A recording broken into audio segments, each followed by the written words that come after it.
Went to high school. Had a lot of fun in high school. A lot of fun. When I talk about fun, it's not just being with the friends, but it's also the drinking and the drugs and the partying and stuff like that. You know, with somebody being saved, that ain't the way you're supposed to live. I dated my wife all through high school. We've been together since our 10th grade. And my wife, she rededicated her life in 2002. Saw how she was changing her life, and I was shunning away from that. She was listening to Caleb. I was still listening to Korn and Master P and, you know, all these other stuff. And it was hindering me. And then one day, we went out to eat with some friends of ours to Sagebrush. He sat me down for 3 hours in Sagebrush and told me how God was going to do big things in my life and how my life was hindering me from going to heaven. And it opened up my eyes, and ever since that night, I've been living for Him. I'm 26 years old.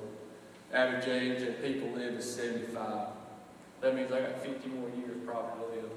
If I can live for the next 50 years and throw my crowns at His feet, then that's what I'm going to do. That's what I'm here to do. As a Christian, we have the Great Commission put upon us to lead people to Christ. And you know, and I'm not going to let nothing hinder myself. One day when I come home from church, I threw away over 70-some CDs because it was crap. It was junk. Had parental advisory, cuss words, and not praising the Lord that way. So,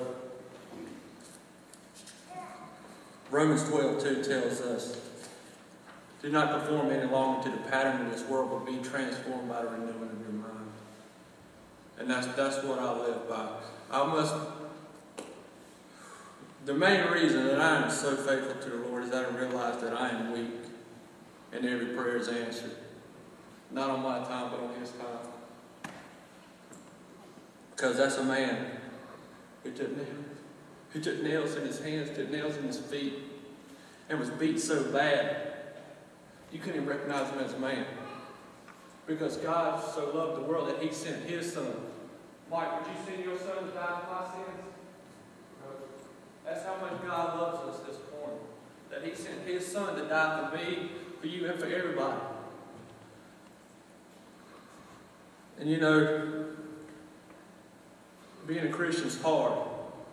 Philippians 4:13 says, I can do all things, everything, through Christ who strengthens me. If I give everything to Him. We're talking about prayer. My wife, I don't know how many tears she has shed for me, trying to lead me out of the bondages of hell that Satan had put on me through my earlier life. That's why we have these kneeling benches in the church. Because my wife spent countless hours, I don't know how many times she went to the front of the church to pray for my sins.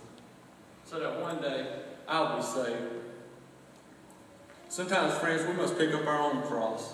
Sometimes we must endure the suffering for us to get to know Him better. Yes, there's peaks. But once that peak, when we got valleys, that valley ain't going to last forever. One day we're going to be on that peak. And that's where we want to stay as Christians. And also, there's one thing I want to hear when I get up to heaven. And it is Luke 19:17. Well done, my good and faithful servant. Well done. That's what I want to hear. Are you ready to meet Him? Is your heart prepared this morning to feel His nail-scarred hands? To throw your crowns at His feet? I love this saying. Are you balled up, prayed up, and ready to go? In Matthew 24:44, it says, be ye therefore ready, for the Son of Man cometh at an hour we think not. He may come right now. He may come tomorrow. You know, are you ready? Is your heart set this morning to go see Him? I know mine is. I pray every day. I got on my knees this morning in my little hunt room. I wept like a baby, thinking about the pain and suffering that Christ took for me. And it's just awesome, you know, with Easter coming up, and And to think of, you know, the journey that Christ took, he done miraculous things. He caused the blind to see, you know. I was sitting there reading about a lady this week. When Jesus came in, thousands and thousands of people were touching him. There was one lady, she was sick with the blood, grabbed his cloak. And Jesus goes, "Who touched me?" And from that point on, that woman was saved from her disease. That's my Jesus. That's how miraculous he is. And for the next 50 years, I will live for him. I will do everything in my power to lead the Great Commission. And church, I just challenge you this morning to think about your life. Think about how we're living. Think about how we're treating others. You know, the world's in a turmoil. We got so much junk on TV, so much junk on the radio.